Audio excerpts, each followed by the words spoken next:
The Mafia, once a chaotic and fragmented empire, stands at the brink of transformation. In the early 20th century, the five families, the powerhouses of organized crime in New York, are locked in endless rivalries. Power struggles, backstabbing, and violence define the underworld, leaving the Mafia fractured and vulnerable to external threats. But within this sea of disorder, a singular figure begins to rise, a figure whose ambition, ruthlessness, and strategic genius will redefine the criminal world. Enter Lucky Luciano. Before Luciano, the Mafia was a loosely connected network of Italian-American criminals, each family fighting for dominance in a city where the police were either corrupt or powerless.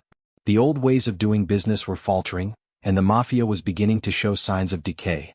Luciano's arrival in this world would not only alter the trajectory of the underworld but would shape it into a more calculated, organized, and ruthless force than anyone had imagined. In this story we will trace the life of Lucky Luciano, a man whose name became synonymous with power, betrayal, and revolution in the criminal world. Through his cunning mind and relentless drive, Luciano rose from a street kid in New York's Lower East Side to the undisputed kingpin of the Mafia. He was not only the man who brought structure to the chaos but the man who would create an empire that would rival the most legitimate corporations of his time.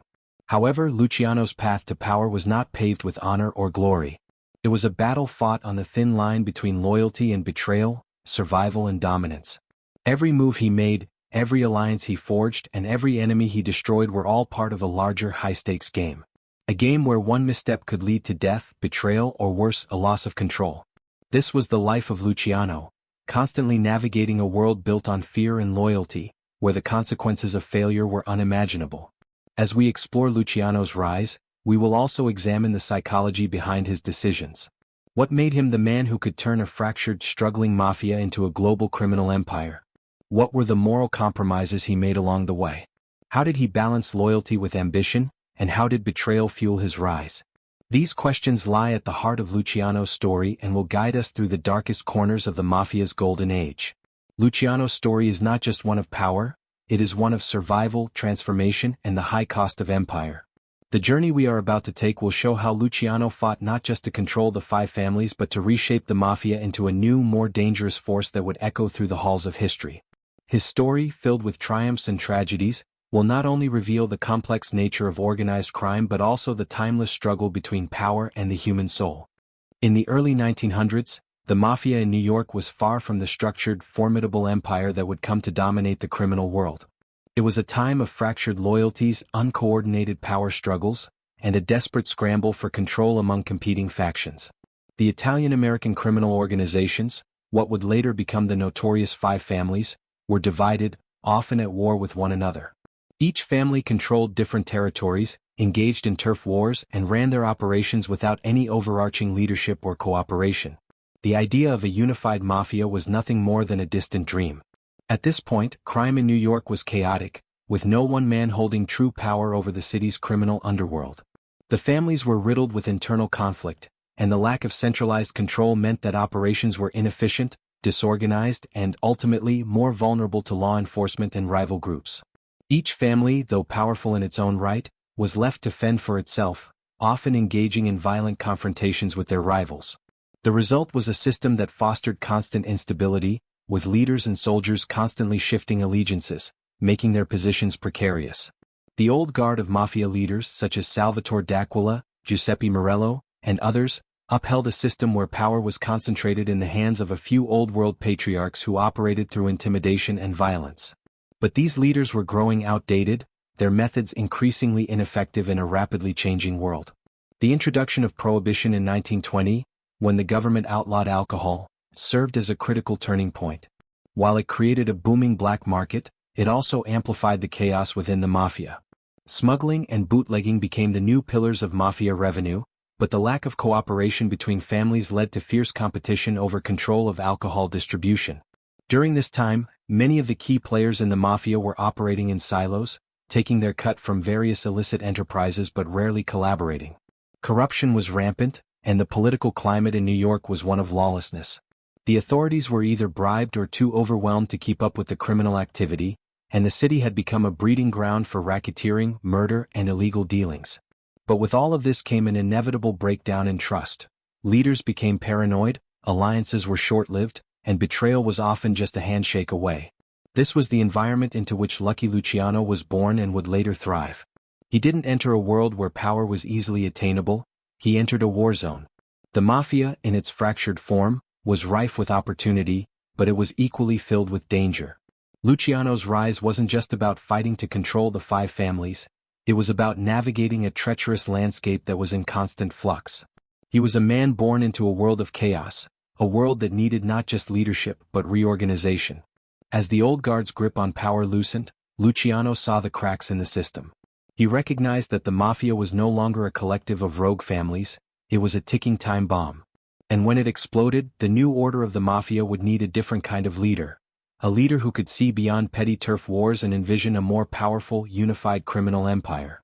Before Luciano, the Mafia had no structure, no unifying principle, just a collection of individual families vying for control.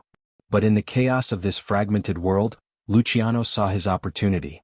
He would be the man to fix the broken system and build the foundations of a true Mafia empire, one that operated as a well-oiled machine. As he entered the criminal world, he carried with him not only the ambition to rise but the vision to unify what had long been divided. The world before Lucky Luciano was a place where power was scattered and transient, a perfect storm of instability awaiting a masterful strategist to emerge. And that strategist would be Luciano, whose ultimate aim was not just survival but total domination. Salvatore Lucania, later known as Lucky Luciano, was born in the chaotic streets of New York's Lower East Side in 1897, to Italian immigrant parents.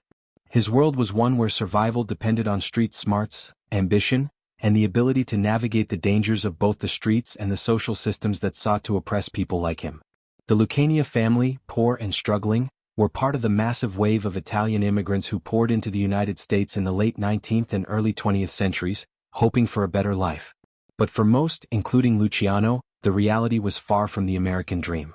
It was a world of poverty, crime, and constant threat, where power wasn't handed to you, it had to be seized. Luciano's early years were marked by a harsh upbringing. He quickly learned that in a world filled with gangs and rival factions, weakness was not an option. From a young age, Luciano was exposed to the underworld, where criminal activity was a way of life for many immigrants trying to make their mark in a new world. By his early teens, he had already aligned himself with a group of street toughs, joining a gang known as the 5 Points Gang, a notorious group that dominated the Lower East Side. This was where Luciano would encounter some of the most influential figures in organized crime, learning the ropes from established criminals who were looking to rise through the same brutal system. What set Luciano apart from others was not just his ambition, but his ability to read people. He was a quick study of human nature, able to size up potential allies and enemies with ease. His charm, street smarts, and ruthless efficiency in getting what he wanted quickly earned him respect. But there was something else about Luciano that set him apart: luck.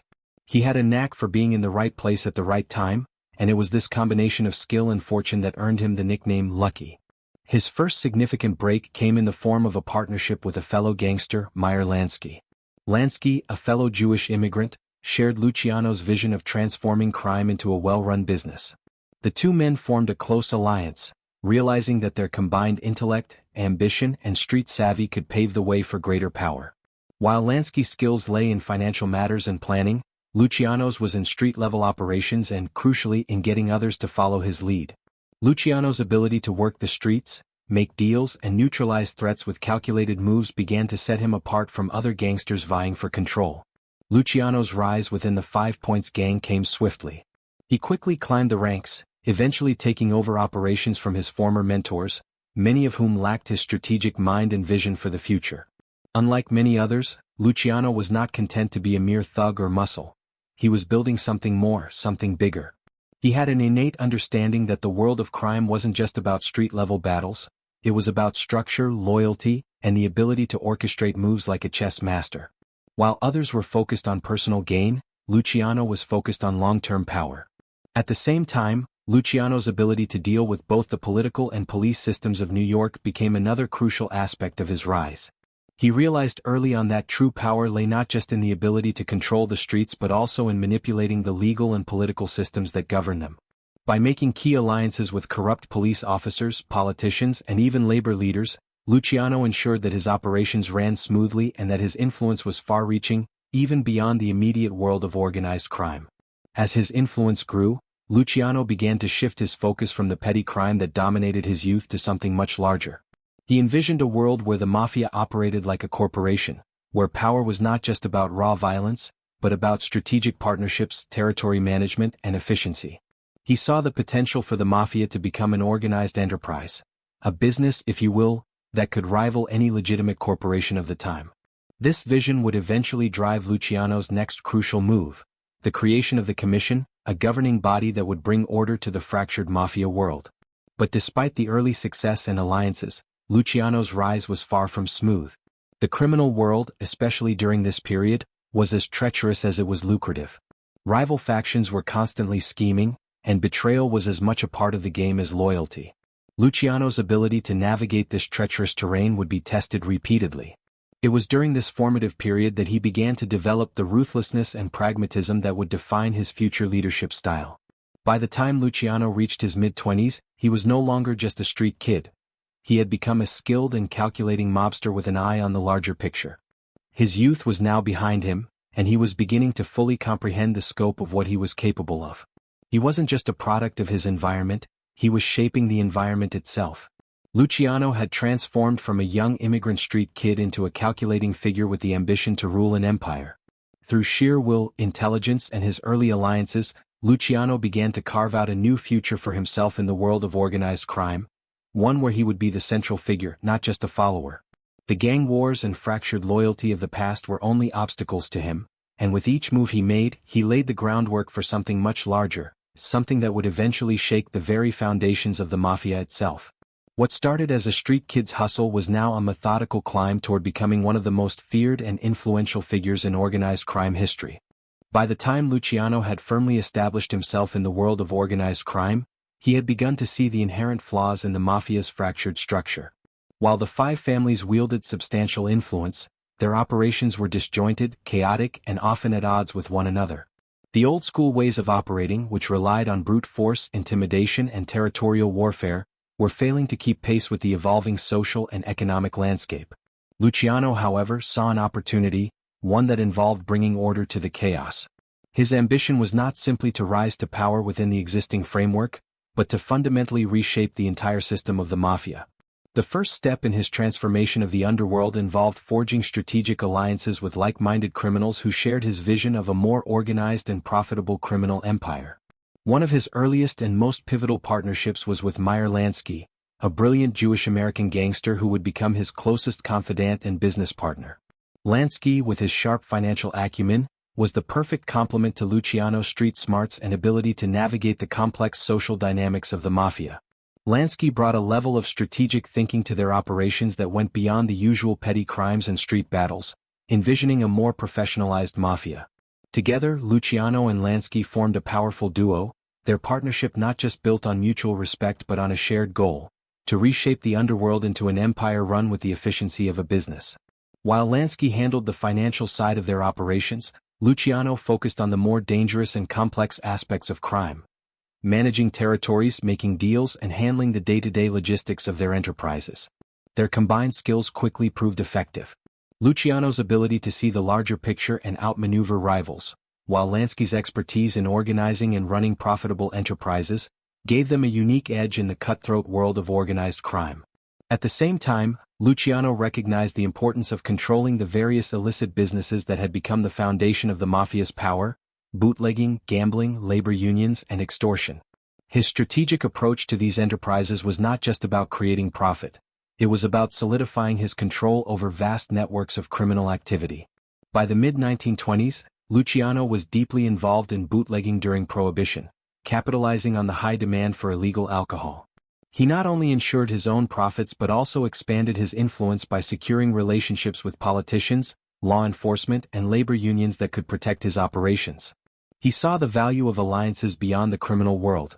His connections in the legal and political arenas gave him a level of protection that many other mobsters lacked. Luciano's next step was to expand his influence by creating a more formalized structure for the mafia, a move that would bring unprecedented order to the fragmented underworld. His vision was clear. Rather than continuing with the disjointed, family-based power structure, Luciano sought to unite the mafia under a single, organized umbrella. His solution was the creation of the Commission, an unprecedented governing body that would consist of the heads of the most powerful mafia families in New York, with the authority to resolve disputes, allocate territories, and oversee the operations of all the families. This move was nothing short of revolutionary. The formation of the commission marked a dramatic shift in the way the mafia operated.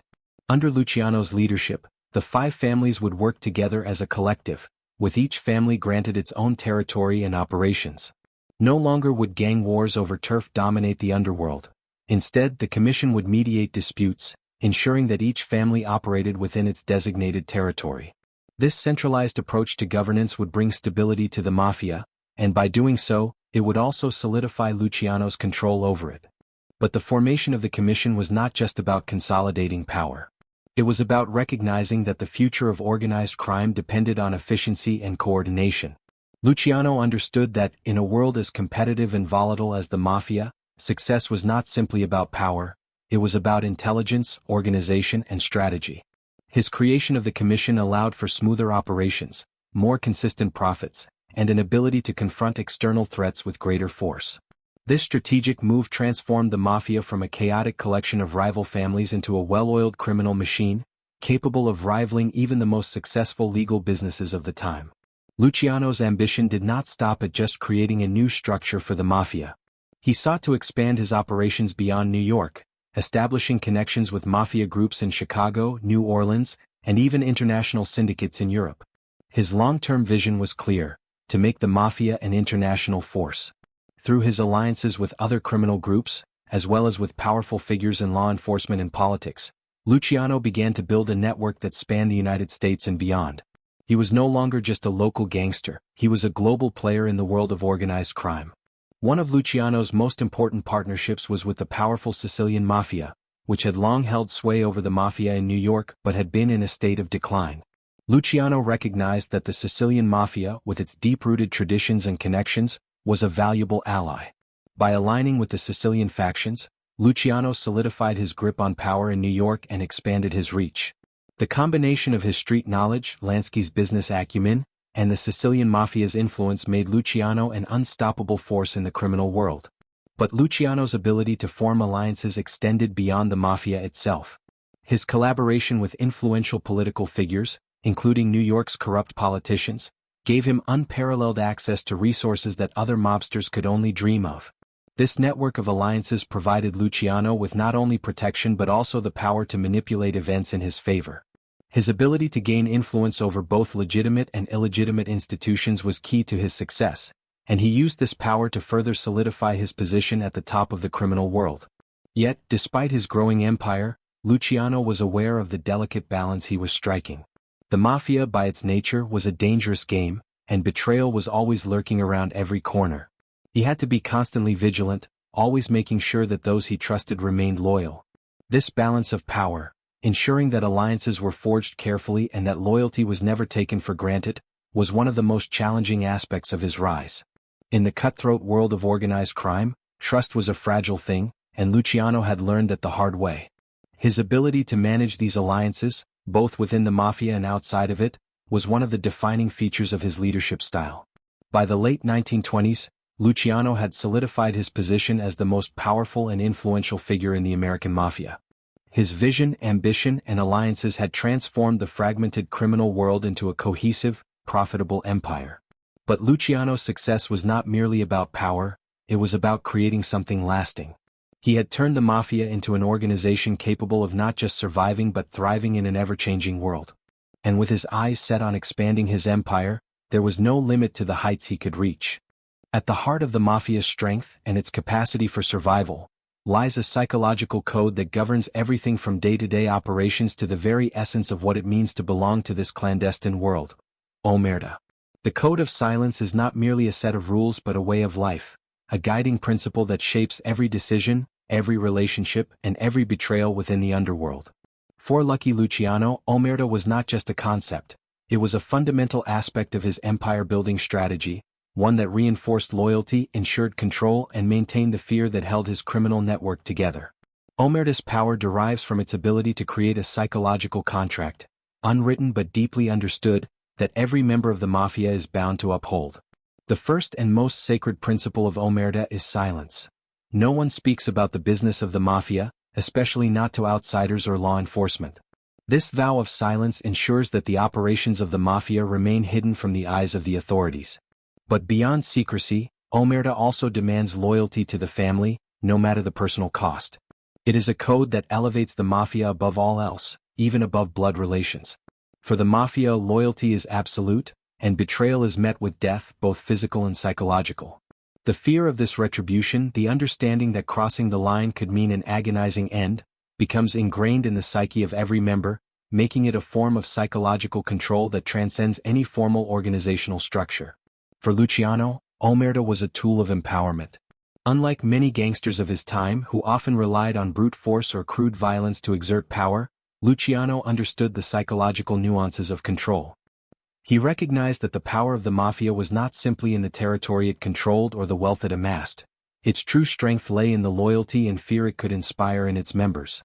The fear of being ostracized, the terror of retribution, and the deep-rooted loyalty that came from living by Omerta created an environment where betrayal was virtually impossible.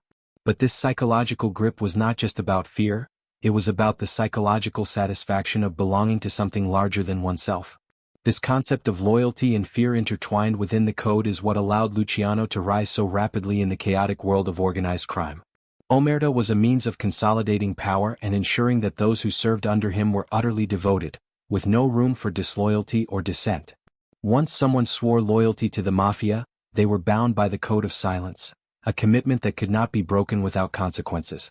This loyalty ensured that even the most skilled and ambitious individuals in the mafia would remain subordinate to Luciano, a critical element of his empire-building strategy. The fear embedded in Omerta was not just the threat of physical violence, though that was certainly a powerful tool. It was the fear of dishonor, of being cast out of the mafia family and labeled a traitor. In the world of the mafia, being branded a rat or a snitch was worse than death. Those who betrayed the code would face brutal retribution, often in the form of violent and public punishment, serving as a reminder to others about the costs of disloyalty.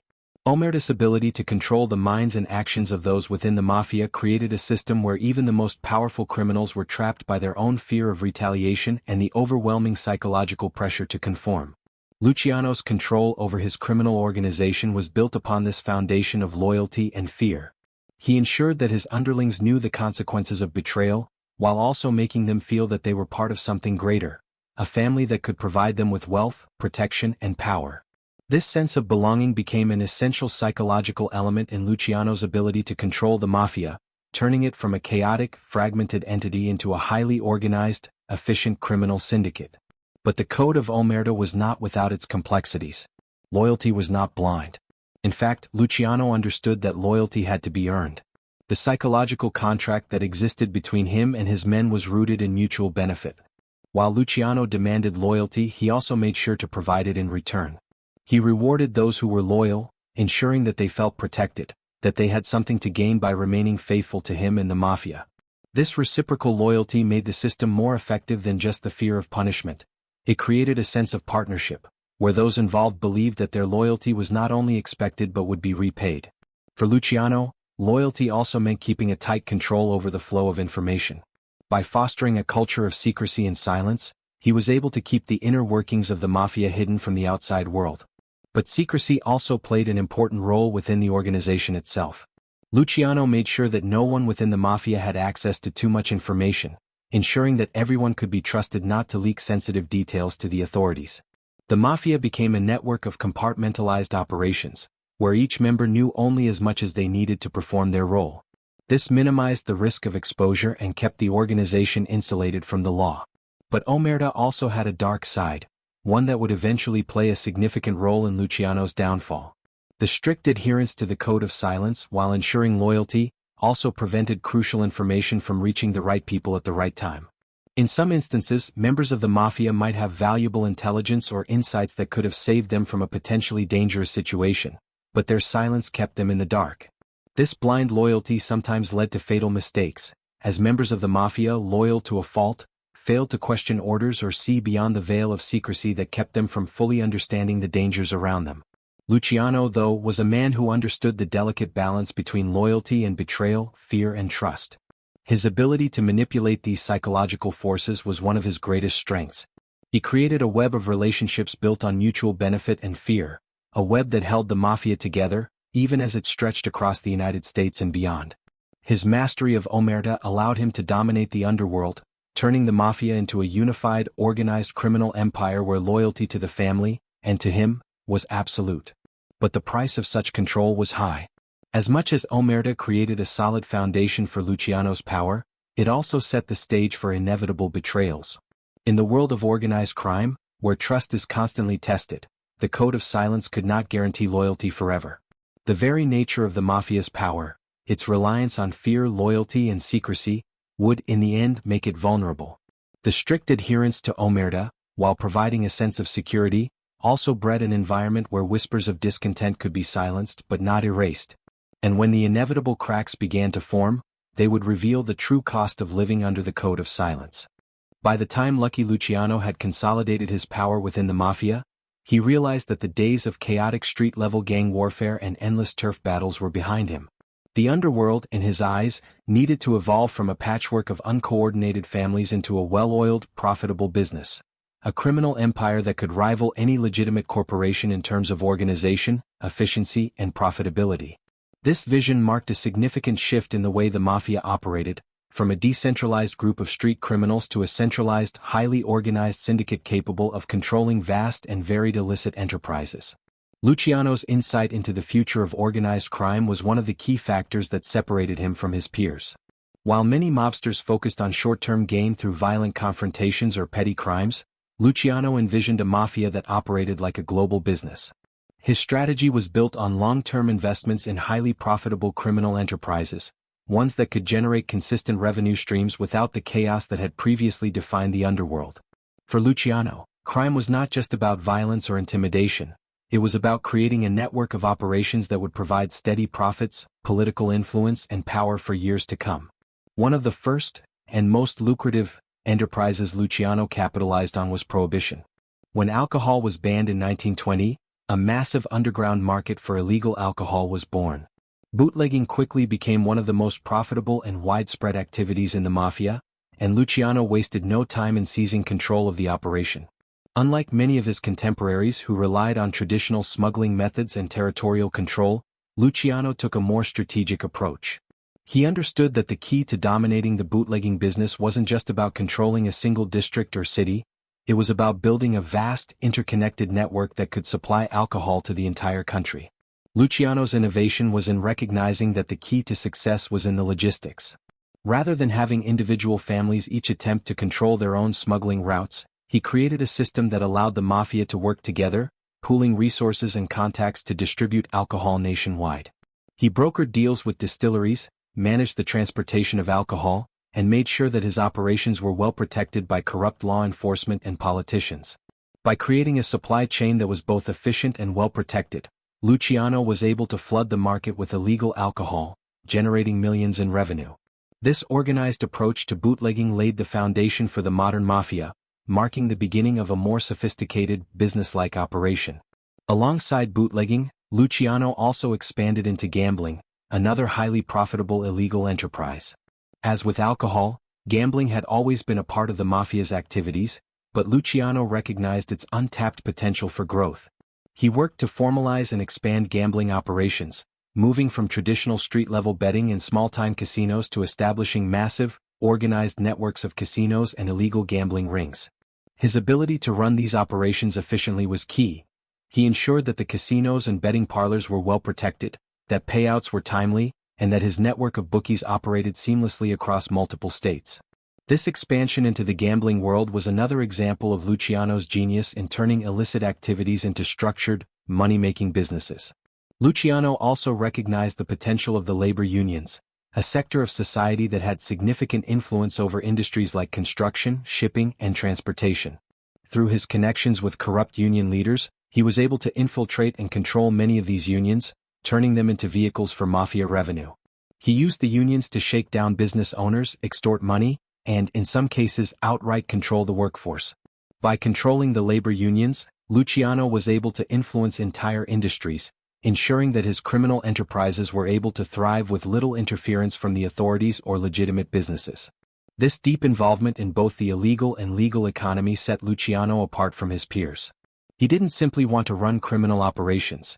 He wanted to build an empire that operated in every corner of society, from the streets to the boardrooms. Luciano's model was simple. The more control the mafia had over various industries, the more money it would make, and the more power it would accumulate. And this was not just about controlling crime, it was about controlling the economy in general. By weaving the mafia into the fabric of American industry, Luciano ensured that it had access to vast financial resources, political leverage, and a level of influence that went far beyond the underworld. The psychological aspect of Luciano's business model was just as important as the financial side. He was not only building a criminal empire, he was constructing a brand. The mafia, under his leadership, became synonymous with power, efficiency, and, most importantly, wealth. The loyalty that he instilled in his men was reinforced by the promise of profits. Every soldier, every capo, and every boss knew that their success was tied to the larger success of the organization. Those who contributed to the success of the operations were rewarded with wealth and power. This created an environment where every member of the mafia had a stake in its future, making them more invested in the organization's success. But Luciano also understood that, in order for this business model to work, he had to keep his operations running smoothly and without interruption. He worked tirelessly to ensure that his men followed the rules, that rival families respected his authority, and that there was no internal strife that could threaten the stability of his empire. In his eyes, a successful mafia was one that operated like a corporation. Each member knew their role, each operation was carried out with precision, and the entire organization was working toward the same goal: profit. Luciano's ability to run the mafia like a business also extended to his management style. He was strategic and pragmatic in his approach, always thinking several steps ahead. He valued competence and loyalty above all else and made sure to surround himself with capable men who could help execute his vision. Men like Meyer Lansky, who was instrumental in managing the mafia's finances, and Bugsy Siegel, who played a pivotal role in expanding their operations, were key to Luciano's success. Luciano knew that in order to build an empire, he needed the right people in the right places. He didn't simply surround himself with loyal yes-men. He surrounded himself with experts who could help him turn his vision into reality. This business-oriented approach to crime was not only efficient but also incredibly profitable. By the late 1920s, Luciano had turned the mafia from a ragtag group of street criminals into an internationally recognized crime syndicate. His operations spanned the United States, with connections to criminal organizations in Europe and beyond. He had built an empire that was not just about crime, it was about control. And through that control, he had amassed a fortune that made him one of the most powerful men in the world of organized crime. Luciano's transformation of the mafia into a business enterprise was groundbreaking, and its impact is still felt today. He showed the world that organized crime didn't have to be a chaotic, lawless endeavor. Under his leadership, the mafia became a well-run, efficient machine. One that operated with the precision of a corporate entity and the power of a criminal empire. This shift in mindset, from street-level thuggery to international criminal business, would come to define the modern mafia, and Luciano's legacy as the man who built this empire would live on for generations. As Lucky Luciano ascended through the ranks of the mafia, his rise was not without resistance. The criminal underworld, like any other domain of power, is an arena where alliances are fragile and enemies lurk in every shadow. Luciano's ability to navigate these treacherous waters would be a defining feature of his leadership, as he balanced loyalty and betrayal, ambition and fear, all while expanding his empire. His network of allies and enemies would shape the course of his journey, influencing not only his rise to power but also the very structure of the mafia itself. In the early stages of his climb, Luciano was no stranger to violence and betrayal. He had learned, perhaps more quickly than most, that in the world of organized crime, there was no room for weakness. He needed strong allies who could help him expand his influence, but he also had to be prepared for the inevitable betrayals that came with the territory. As he forged alliances with fellow gangsters and political figures, Luciano made sure that each one served a specific purpose, whether it was providing muscle, financial support, or access to political leverage. His ability to identify potential allies and cultivate loyalty was key to his success, and he did so with a combination of charm, calculation, and ruthlessness. One of Luciano's most significant early alliances was with Meyer Lansky, a Jewish-American gangster who was just as ambitious and shrewd as Luciano himself. Lansky was a master of financial operations, and his ability to launder money and invest in legitimate businesses would prove invaluable to Luciano's empire-building efforts. Together, Luciano and Lansky forged a partnership that would become the backbone of the Mafia's future prosperity. Lansky provided the financial expertise, while Luciano provided the street smarts and organizational leadership. Their partnership was built on mutual respect and shared goals, and it set the stage for the sophisticated criminal enterprise that would eventually come to dominate the American underworld. Another key figure in Luciano's rise was Benjamin "Bugsy" Siegel, a charismatic and ruthless gangster who was instrumental in expanding Luciano's operations into the West Coast. Siegel's ability to navigate the complexities of the Las Vegas underworld made him an essential ally for Luciano, as the latter sought to control not only the East Coast but also the rapidly growing gambling industry in Nevada. Siegel's expansion into the Las Vegas casino scene marked a critical point in Luciano's empire-building efforts, as it provided a new source of revenue and a foothold in one of the country's most lucrative industries. However, Siegel's ambitions and flamboyant personality would eventually cause friction with Luciano and other members of the Mafia, leading to a dramatic fallout that would shape Luciano's later years. While Luciano had successfully built a network of powerful and loyal allies, he also made enemies along the way, rivals who either saw him as a threat to their own power or were unwilling to accept his vision of a unified Mafia. The first and most notable of these enemies was the Morello family, one of the original Mafia families in New York. The Morellos had long held significant power, particularly in controlling the city's lucrative gambling rackets. However, their outdated methods and lack of vision made them vulnerable to a more organized and forward-thinking competitor like Luciano. Luciano saw the Morellos as an obstacle to his vision of a centralized mafia, and he worked tirelessly to undermine their influence. The resulting conflict would eventually lead to the downfall of the Morello family, but not before Luciano had to use every ounce of his strategic acumen to overcome the resistance. The Genovese family, led by the powerful and manipulative Vito Genovese, would also become one of Luciano's most formidable rivals.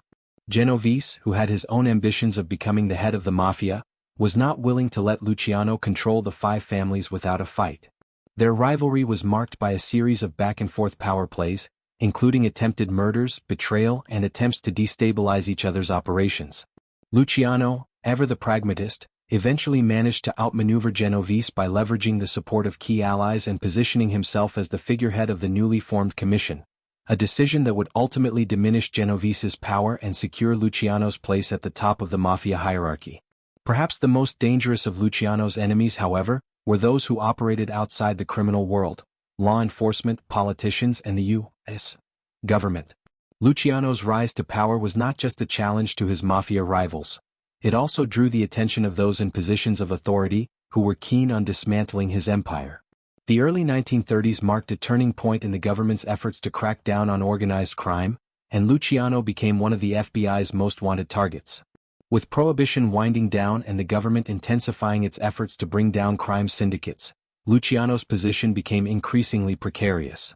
The growing pressure from law enforcement forced Luciano to take extra precautions in securing his operations, including bribing politicians and police officers to ensure his continued safety and success.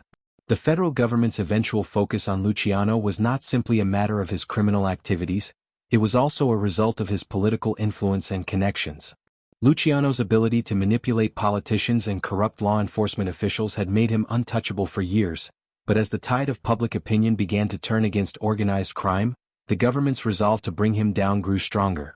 In 1936, Luciano was finally arrested on charges of compulsory prostitution and sentenced to 30 to 50 years in prison, marking a major blow to his empire. But even as he languished behind bars, Luciano continued to wield power, thanks to his connections and influence in the outside world. Luciano's downfall, however, was not just the result of external enemies, it was also the product of internal divisions within the Mafia. As his empire grew, so too did the ambitions of those within it. The Mafia is a world where loyalty is prized above all else, but it is also a world where betrayal is never far behind. Luciano's ability to maintain control over his allies was constantly tested as new power struggles emerged. His once loyal allies, like Genovese and Siegel, became threats to his authority, and the once tight alliances began to fray. Luciano's inability to fully control the ambitions of his underlings ultimately played a role in his eventual downfall. The constant balancing act between allies and enemies, manipulating rivals, maintaining loyalty among allies, and protecting his empire from external threats, defined Luciano's leadership. His success was built on his ability to outthink and outmaneuver everyone in his path. Yet, despite his genius and strategic mind, Luciano's rise to power was constantly shaped by the web of alliances and betrayals that defined the world he operated in. As much as Luciano sought to control the mafia, he could never fully control the shifting dynamics of the criminal world. It was a world where loyalty was constantly tested, and where enemies were never far behind, waiting for a moment of weakness. As Lucky Luciano solidified his control over the mafia, the underworld seemed to have settled into a new era of stability. However, this calm was deceptive. Beneath the surface of this carefully crafted empire, a silent, hidden war was unfolding, one filled with power struggles, rivalries, betrayals, and the constant pressure of both external and internal threats. While Luciano was a master of unifying the five families under the commission, this very structure also exposed him to the vulnerabilities of any centralized power. The loyalty of his allies was always in question, and the actions of his enemies could destabilize everything. In the late 1920s and early 1930s, the mafia was undergoing a transformation. Luciano had replaced the old order with a new way of doing business, but this shift created factions within the criminal underworld, with different groups having varying visions for what the future of the mafia should look like. While some of these factions were aligned with Luciano's vision of a more organized, business-like criminal empire, others, most notably the old-school elements of the mafia, viewed this shift as a betrayal of traditional mafia values. This internal struggle would spark what could be considered the Hidden War, a series of silent, covert battles fought not just with rival families but within Luciano's own ranks. One of the most significant factions that opposed Luciano was the faction loyal to Joe, the boss, Masseria, a powerful boss who controlled the Genovese family and represented the old guard of the mafia. Masseria was an advocate of the traditional methods of doing business, dominated by brute force, territorial battles, and limited cooperation between families. Luciano, in contrast, sought a more modern, strategic approach that focused on alliances, profit-driven enterprises, and a more stable, unified underworld. Masseria's vision for the mafia was in direct opposition to Luciano's, and the two became bitter enemies. The tension between Luciano and Masseria came to a head in the infamous Castellammarese War, a bloody struggle for control of the mafia in New York. The war was not just a territorial battle but a philosophical one, a fight for the future direction of the mafia. Masseria's old-school ways clashed with Luciano's desire to reshape the mafia into a more sophisticated, profitable enterprise. The conflict was a microcosm of the larger war within the mafia, between those who wanted to preserve the traditions of the past and those who saw the need for evolution and modernization. The battle for control was fierce, with killings, betrayals, and shifting allegiances. Luciano was forced to use both his strategic brilliance and ruthlessness to outmaneuver his enemies and eliminate Masseria's influence. However, the Castellammarese War was not merely a battle of ideology. It was a power struggle, one that revealed the fragility of loyalty within the mafia. While Luciano had the support of key allies like Meyer Lansky and Bugsy Siegel, not everyone was on his side. There were moments during the war when Luciano's closest allies were tempted to switch allegiances to Masseria or other factions. Loyalty in the mafia is often a matter of convenience, and many of Luciano's supporters had their own personal ambitions to consider. The alliances that held Luciano's empire together were always at risk of falling apart. This was especially evident when Luciano was faced with his own rising rival, Vito Genovese. Genovese, a member of the Genovese family, was ambitious and calculated, and he saw an opportunity to take advantage of the instability caused by the war. While he had initially supported Luciano's rise to power, Genovese's increasing dissatisfaction with Luciano's leadership eventually led him to plot against him. Genovese's discontent stemmed from his belief that he was being sidelined in favor of other mafia leaders, particularly Luciano's close confidants. He believed that his own ambitions could only be realized by removing Luciano from power. The hidden war within the mafia was now not only about external enemies but also about navigating these personal rivalries and betrayals. Luciano, however, was not easily swayed. His genius lay in his ability to turn these threats into opportunities. While Masseria's faction sought to challenge his dominance, Luciano struck a deal with Masseria's most trusted lieutenant, Salvatore Maranzano, who was a rising force within the mafia. Luciano secretly aligned with Maranzano, manipulating the situation to weaken Masseria's power base. In 1931, Luciano orchestrated the murder of Masseria, a calculated move that marked the end of the old guard's control over the mafia. But even as Luciano claimed victory, his relationship with Maranzano began to sour, as Maranzano soon sought to take full control of the mafia in New York for himself. In a striking twist, Luciano, ever the pragmatist, turned on Maranzano just months after Masseria's death. In 1931, Luciano's men executed Maranzano, eliminating him as a threat to Luciano's control. This brutal betrayal was a defining moment in Luciano's rise to power, but it also highlighted the deadly game of loyalty and treachery that was the core of mafia life. The hidden war wasn't just about physical violence, it was about the psychological manipulation of power, the constant shifting of alliances, and the brutal necessity of betrayal in order to maintain control. These events also revealed the harsh truth about the mafia's world. Loyalty was often temporary and personal ambitions could quickly turn allies into enemies. This constant volatility created an atmosphere of paranoia, where even the closest associates of Luciano were kept on edge, never fully trusting those around them. Luciano himself, although a master manipulator, was always aware of the thin line he walked. He had to continuously secure his position while keeping his enemies close and his allies in line. The hidden war was not just a battle for power, it was a test of survival in a world where betrayal was a constant threat. The collapse of the Castellamarese War and the murder of Masseria and Maranzano did not mark the end of the hidden war, it simply shifted the battlefront. Even after his ascension to the top, Luciano faced constant challenges from both his internal and external enemies. The war for control of the mafia would be an ongoing process, one that would see Luciano continue to face rivals, both within his own organization and from the outside, who sought to usurp him. The hidden war was a defining characteristic of Luciano's rule, one that would haunt him throughout his life and contribute to the complex psychology of a man who had risen through a world of violence, deceit, and power struggles. In the end, the hidden war was not just about gaining control of the mafia, it was about the power to keep it.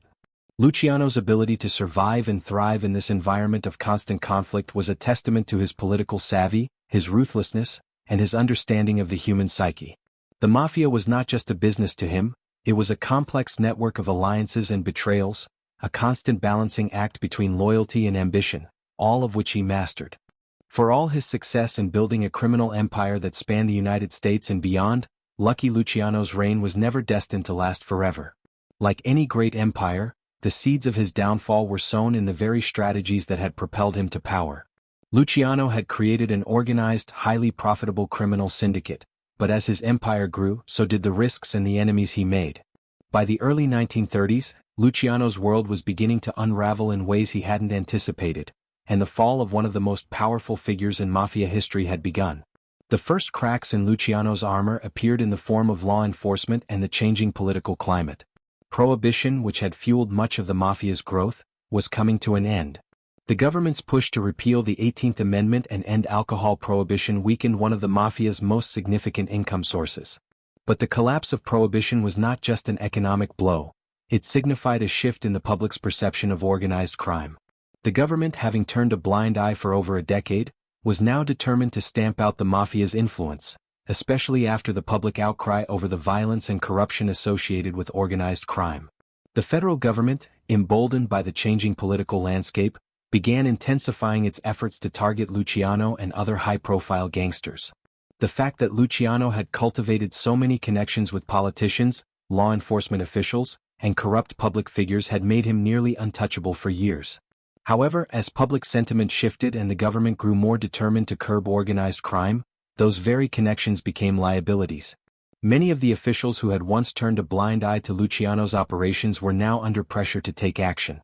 In 1935, the authorities finally found a way to bring Luciano to trial. A string of arrests, investigations, and surveillance led to a comprehensive case against him. He was charged with running a vast prostitution ring, an operation that spanned the United States and was highly profitable.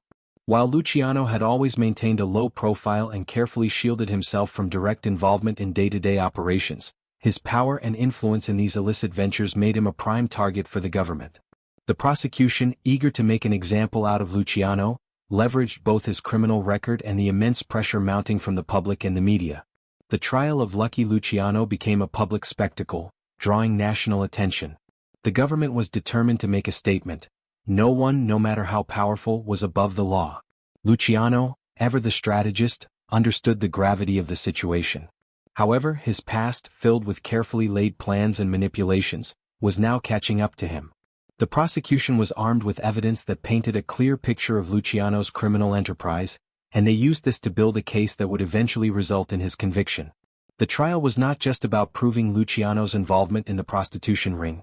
It was also about taking down a figure who had become synonymous with organized crime in America. The media, ever eager for a sensational story, portrayed Luciano as the kingpin of a vast criminal empire, making it difficult for his defense team to mount a credible argument.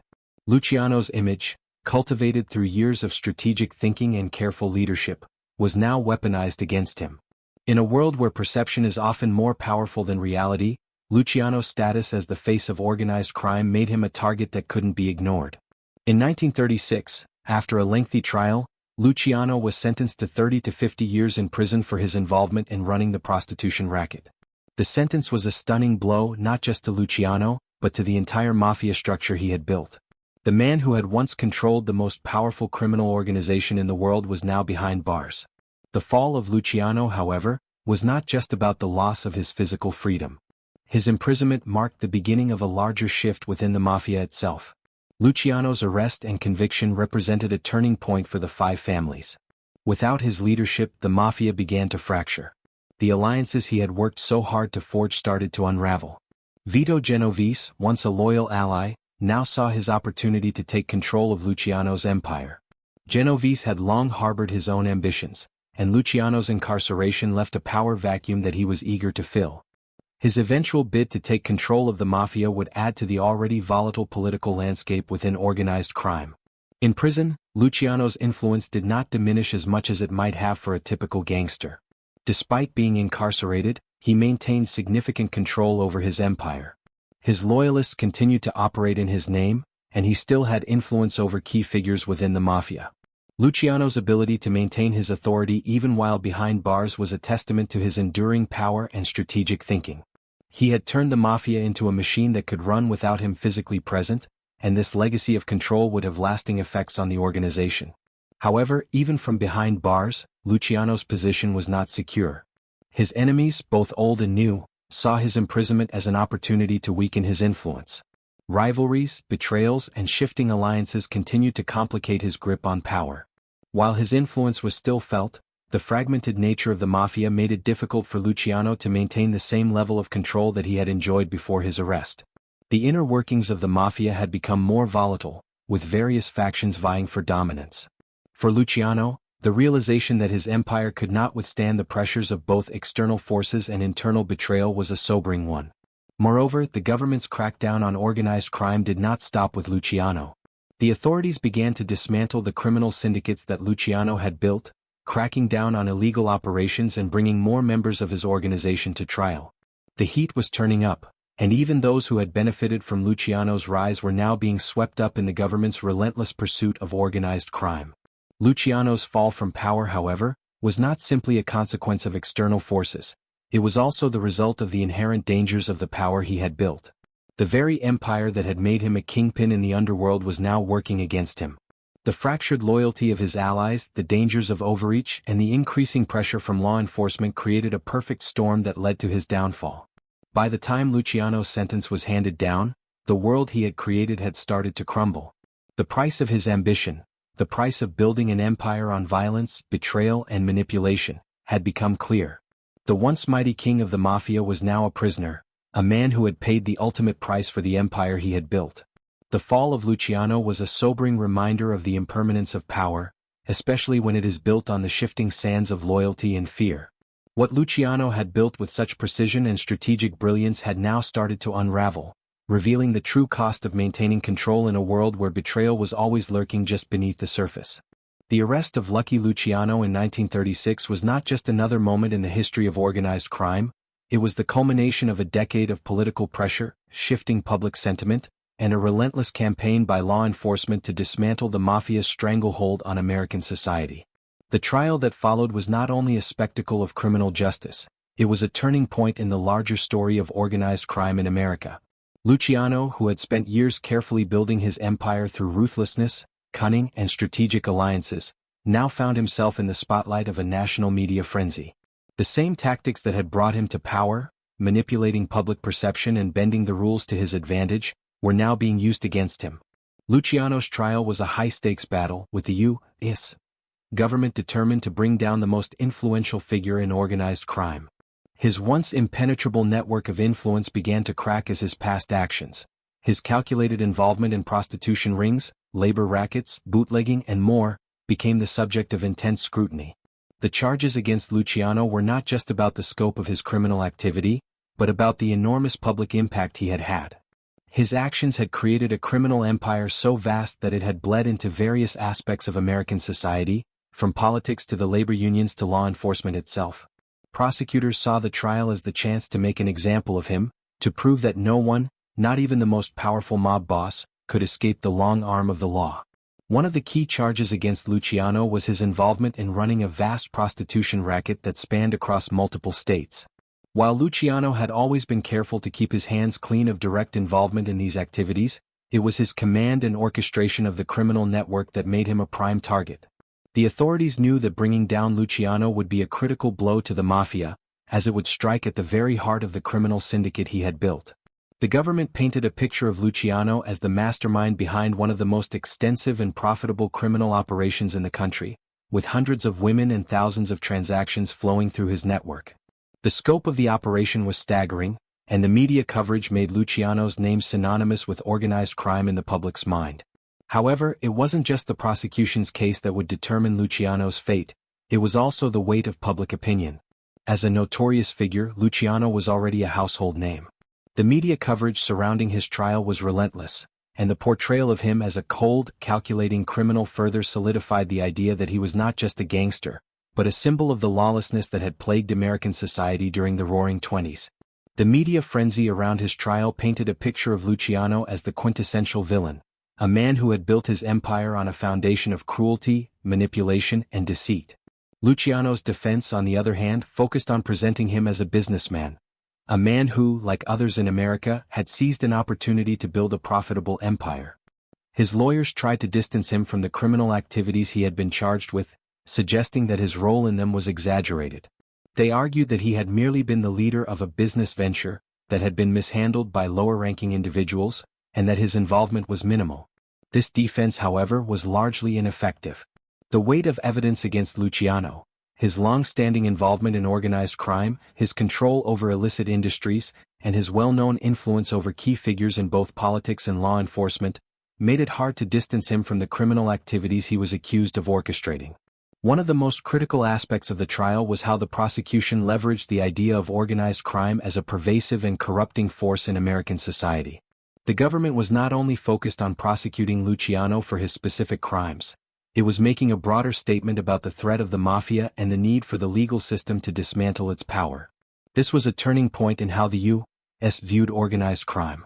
The trial was an opportunity to expose the roots of corruption and show that the law could no longer turn a blind eye to the systemic problems Luciano and his cohorts had perpetuated. Prosecutors sought to highlight the deep, corrupting influence the Mafia had on political figures, union leaders, and law enforcement, painting Luciano as the central figure in a vast conspiracy that threatened the very foundations of the American legal system. For Luciano, the trial was more than just a battle for his freedom, it was a fight for his legacy. Throughout his career, Luciano had carefully crafted an image of invincibility, a man who could outsmart his rivals and escape from even the most perilous situations. Now, facing the full force of the American justice system, he had no way of manipulating the situation in the same way he had manipulated the underworld. His ability to outmaneuver opponents had been his greatest strength, but in the courtroom the stakes were higher and the odds were stacked against him. The trial was a confrontation between the old underground world of organized crime that he had mastered and the new institutionalized forces of the American government that were intent on bringing him down. As the trial progressed, the drama unfolded in front of a captivated public. The government's case was strong, and it became clear that Luciano was not going to be able to escape with his usual tactics. His supporters, many of whom had benefited from his reign, began to distance themselves from him, fearing the repercussions of being associated with the king of the mob. For Luciano, this trial was a painful reminder that the world of loyalty and betrayal he had built his empire on was not as stable as he had once believed. The very allies who had helped him rise to power were now turning their backs on him in the face of the growing pressure from law enforcement. The trial therefore became not only a battle for justice but also a demonstration of the precarious nature of power in the world of organized crime. Even the strongest leaders in the underworld were vulnerable when the forces of the law were aligned against them. In 1936, Luciano was sentenced to 30 to 50 years in prison for his involvement in running the prostitution network.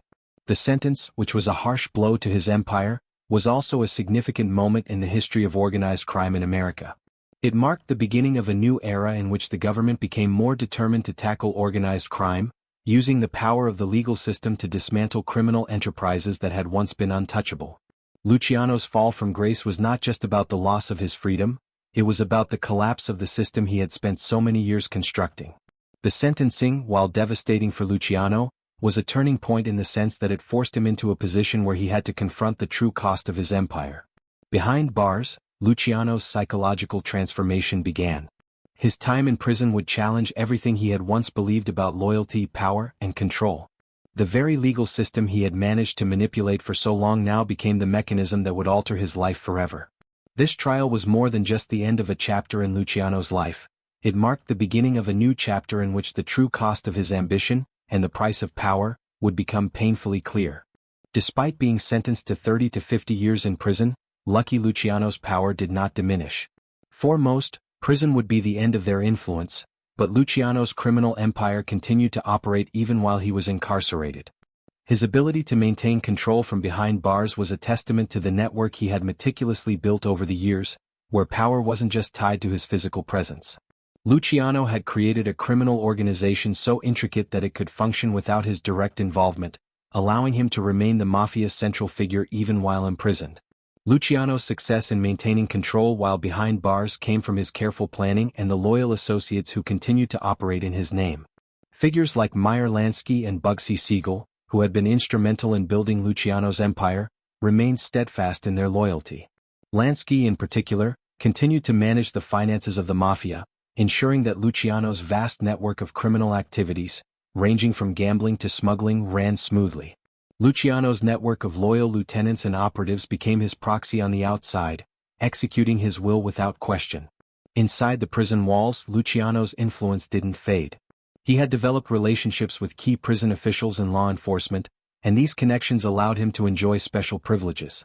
He had a comfortable life behind bars, including access to luxuries that other inmates could only dream of, such as private rooms and better food. His ability to manipulate the prison system allowed him to maintain a semblance of power even within the confines of his cell. In a way, he became a leader within the prison system, commanding respect and control among other inmates. Yet, Luciano's control was not without challenges. With his imprisonment, new power struggles arose within the mafia. Vito Genovese, a former ally, began to position himself to take over Luciano's empire. Genovese had long harbored his own ambitions and saw Luciano's incarceration as an opportunity to strike. While Luciano continued to exercise influence, his rivals, emboldened by his absence from the streets, began to jockey for control. Genovese's attempt to seize power was a stark reminder that Luciano's position was always vulnerable, even from behind bars. Luciano's imprisonment also symbolized the growing transformation of the mafia. The very structure that Luciano had created, his decentralized network-based system, allowed for the mafia to continue without a single leader at the top. Luciano's time behind bars marked the shift from a godfather-dominated structure to one that functioned with greater autonomy at lower levels. The mafia began to resemble a corporate-like organization, with different factions operating independently but under a shared banner. Despite the challenges, Luciano's ability to remain in control while imprisoned revealed his unmatched skill as a leader.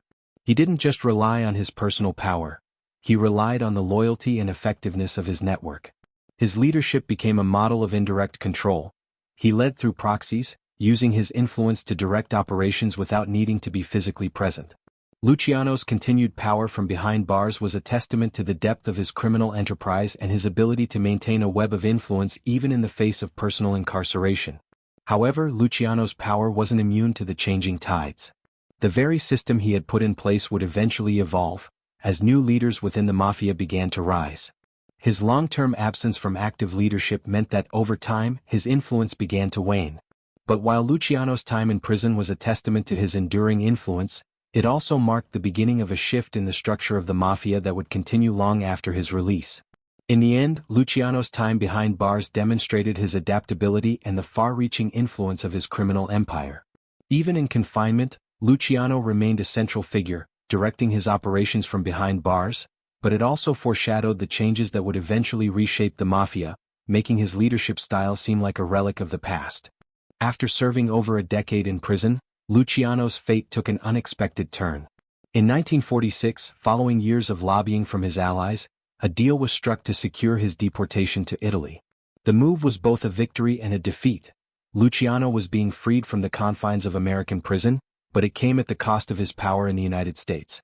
The once uncontested king of the American Mafia would now find himself exiled to a foreign land, far from the empire he had built. This exile marked a new chapter in Luciano's life, a final act in the story of a man who had been both the architect and prisoner of his own criminal empire. Luciano's release from prison, though technically a form of freedom, was far from a return to his former glory. Exiled to Italy, he was cut off from the mafia he had spent years organizing and overseeing. The criminal empire that once stretched across the United States was now beyond his direct control. He no longer had the ability to call the shots in the same way. His network of loyalists in the American Mafia, particularly figures like Meyer Lansky, were still active, but Luciano's absence had left a void. The changing times, with the rise of new leaders and the increasing attention from law enforcement, made it clear that the mafia he had created was in the process of shifting power dynamics. His once tight grip on the underworld was now loosened. The transformation from the powerful figure who controlled the five families to an exiled man living in Italy was striking. Luciano, who had once lived by a strict code of power and control, found himself in a world where his influence was no longer absolute. Yet, despite this, Luciano's mind was still sharp, and his understanding of the criminal world remained unrivaled. In the years following his deportation, Luciano tried to maintain a semblance of influence, but the realities of his situation were undeniable. He was far from the center of power he once was. In Italy, Luciano was not without resources. He had allies in both the Old World Mafia and the emerging criminal syndicates that were beginning to find their footing after World War II. However, these relationships were not the same as the ones he had nurtured in New York, and they lacked the deep, strategic connections that had once made him a dominant force. His ability to manage operations from abroad was limited, and the legal constraints placed on him by his deportation meant that he was constantly under surveillance, making it difficult to operate as he once had. Luciano's life in Italy was also marked by a sense of reflection. In interviews conducted during his later years, it became clear that he had begun to view his life and legacy in a more contemplative light. The man who had once been obsessed with power and control now faced the reality of what his empire had cost him. His relationships with family, friends, and allies were tainted by years of betrayal, and his own personal reflection on his past choices showed signs of regret. Though he had always been pragmatic, Luciano began to confront the moral compromises he had made throughout his career. Despite these moments of introspection, Luciano never fully abandoned his criminal past.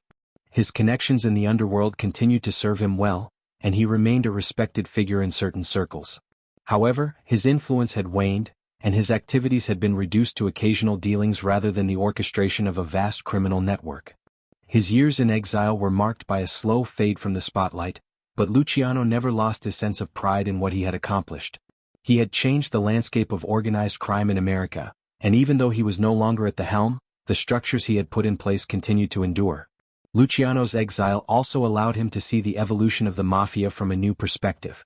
With the rise of more powerful figures like Carlo Gambino, and the changing landscape of crime in the United States, Luciano began to see how the underworld had adapted without him. His influence could still be felt in the way organized crime operated, but his absence opened the door for others to take the reins. The mafia was no longer a singular entity controlled by one man but a decentralized, more corporate-like structure that Luciano had initiated years before. While the old-school ways of direct control remained, the evolving nature of the mafia was a testament to the legacy of Luciano's strategic thinking. In the final years of his life, Luciano's health began to deteriorate. He suffered from a series of strokes and lived in relative isolation, surrounded by only a few close associates. His days as a powerful mob boss were far behind him, and his health, along with his distance from the action, meant that his days of influence were dwindling. Still, Luciano remained a figure of myth and legend in the world of organized crime.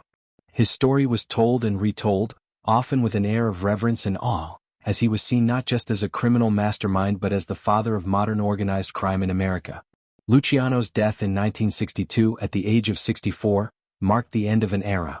He had lived a life of extreme highs and lows, rising from the streets of New York to become the most powerful figure in the Mafia, only to fall from grace and be exiled in his final years. His life was a constant balance between ambition and regret, loyalty and betrayal, success and downfall.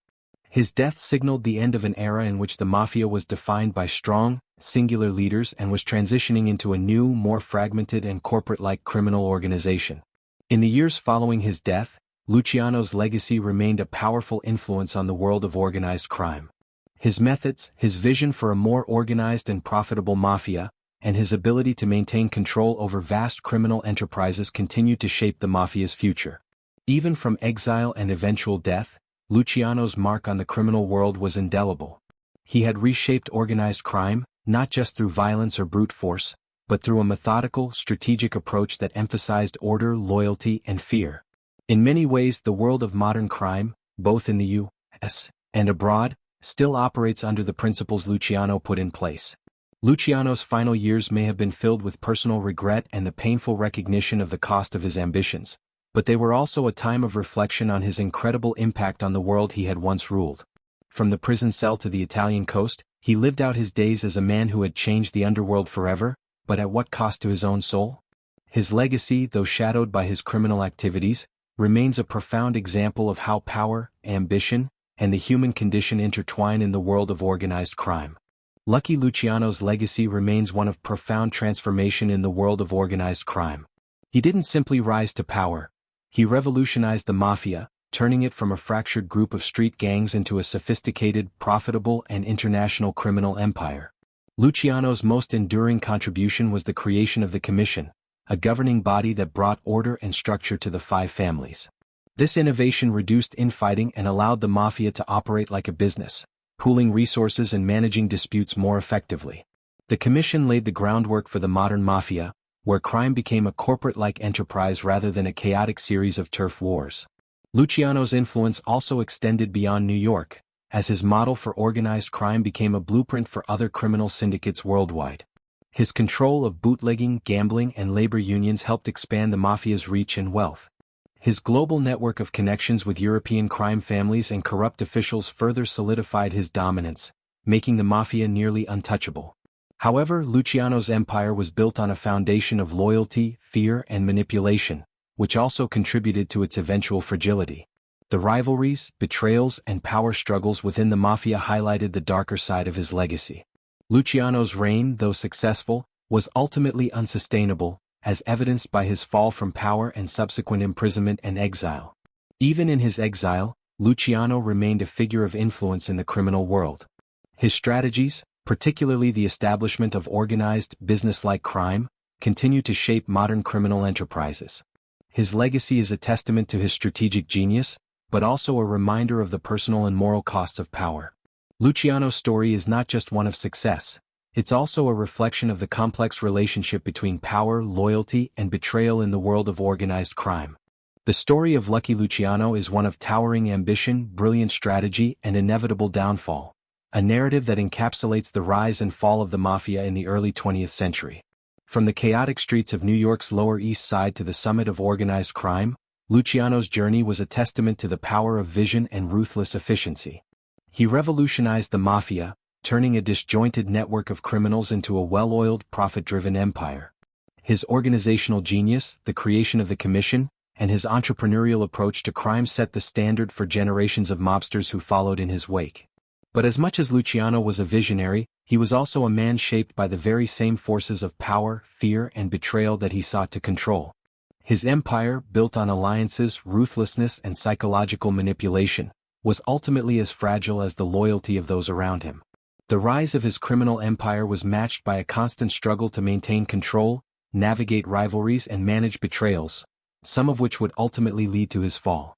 His story is not just one of power but also of the personal cost of that power, the betrayals he endured, the friendships he severed, and the deep moral compromises that accompanied his success.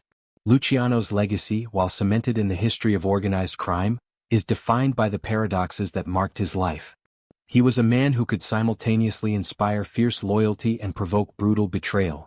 His organizational methods, his approach to crime as a business, and his ability to maintain control even in the face of imprisonment have left an indelible mark on the world of crime. Yet, the very systems he created were fraught with internal conflict, constantly shifting loyalties, and the unrelenting pressure of survival.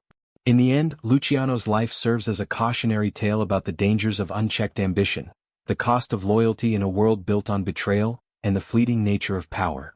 The empire he built ultimately crumbled, not because of the weaknesses of the system he created, but because of the inherent instability that comes with a world governed by fear, power, and manipulation.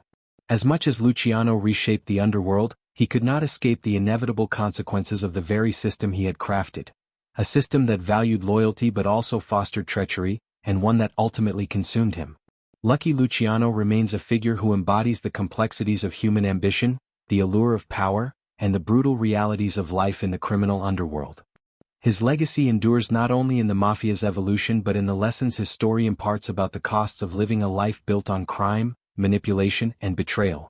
His rise to power may have been legendary, but his fall serves as a poignant reminder of the impermanence of power and the price that is paid for it.